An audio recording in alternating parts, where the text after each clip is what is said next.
So congratulations on this series. It is awesome. It completely caught me off guard. I had no idea what to expect from it, but it is a very good series. Since you're the writer and the star, what is it like to write a series like this, and how do you choose the topics that you take on? Oh, thank you so much for watching it and saying those things. Um, so I mean, each show is different. With Chivalry, it started with some conversations Steve Coogan and I had. We were on the set of Greed, a film we made with Michael Winterbottom, and we shot in Greece, so we had a lot of time to eat and chat and argue and make each other laugh. And Me Too had just happened.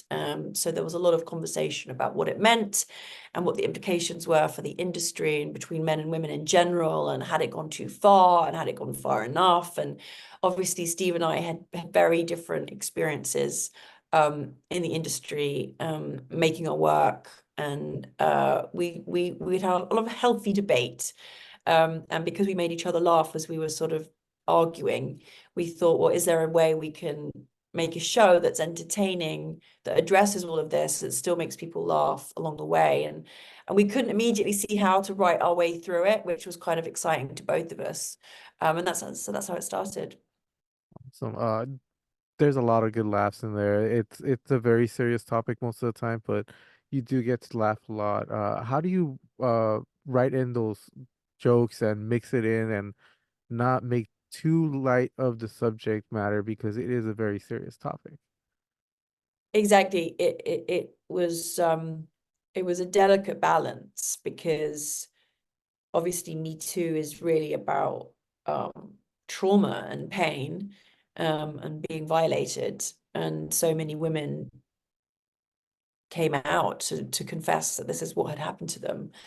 Um, and so we didn't want to undermine what that movement was.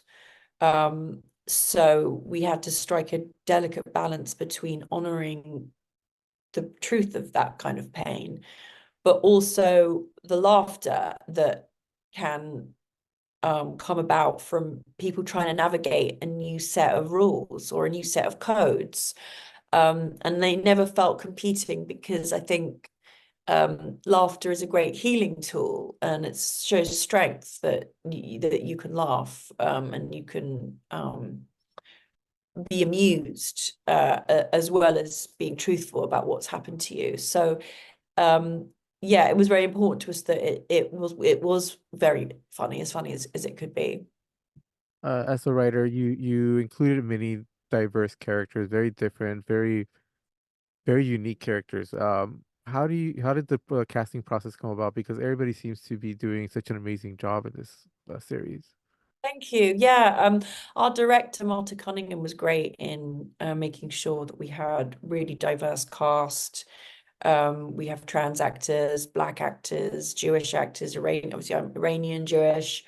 We just wanted to represent the truth of how our world is made up, and it was a no-brainer really to find the best talent, and to have, and not just in front of the camera but behind the camera. We had a very diverse crew, and I think the show is better off for it. Yeah. You definitely it is, and you're the writer and the star of it. How do you feel handing off your script to a director who has their own vision as well, and doing that collaboration with them, and being the star, and being able to portray the words that you have already written? How does that feel? Yeah, it's hard because you have it very clearly in your mind.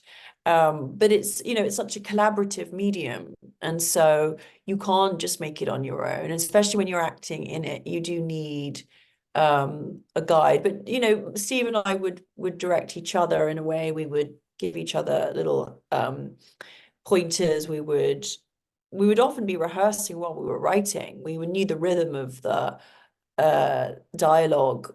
We knew the it's almost like learning a song, actually, sometimes with comedy. We knew if we were hitting the beat or not, or I would say, is that landing? Is that funny? And he would give notes. So it was a very collaborative process. Definitely. And you're not just premiering this series, you're also one of the premiere launches for the network. How do you feel about that? How much of an honor is it to be, given the opportunity to launch the network?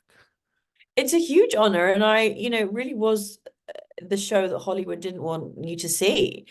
We couldn't sell it. We came out to pitch it and no one wanted it. And then luckily Caroline Hollick from Channel 4 took the risk to make it. And Channel 4 made it. And even after we made it, they were still too frightened to air it on any of the traditional platforms. So when the network came along and said, look, we've got this new streaming service, it's going to be free, everyone can access it really simply, it's going to be all original content, we want to put Chivalry, it was huge. It finally felt like that we might finally reach the audience that we wanted to. Definitely. And this show's based in LA. How much of the show is actually shot in LA, or because it seems like you're on the Universal lot, if I'm correct? Yeah, well spotted. Yeah, yeah. We did about half and half. It was tricky because there was COVID still going on, and we had lots of different visa issues. So, a lot of the interiors are in London, and a lot of the exteriors are in kind of quite iconic LA moments. Yeah, not only do you have iconic spots in LA, but you also have a lot of great cameos. How did the cameos come about? Yeah, we got really lucky there. We just had this sort of wish list of actors that we wanted to be in scenes. And we just called up Sienna Miller, and Paul Rudd was doing I think was it Spider-Man? He was doing one of his films in London at the time, so he could pop in, and we were delighted. John C. Reilly, Wanda Sykes, when they said yes, we were just thrilled. Awesome. And well, congratulations on the series. I'm really enjoying it. What can we expect from it going on? Because we've only seen the first two episodes, and I believe the next two episodes drop Thursday. Thursday, yeah. What can we expect from the rest of the series? I think the thing that people keep telling me is that they just did not expect the turns that the season takes. And you think you're watching one thing and actually it surprises you. So it's not afraid to get a little darker, but it still maintains the comedy aspect and is very, hopefully very funny, with still more kind of cameos and performances from some fantastic actors. So it's full of lots of twists and turns and surprises. Awesome. Well, thank you very much for your time, and congratulations on this one more time. Thank you, Jesus. Thank you so much for watching. Thank you.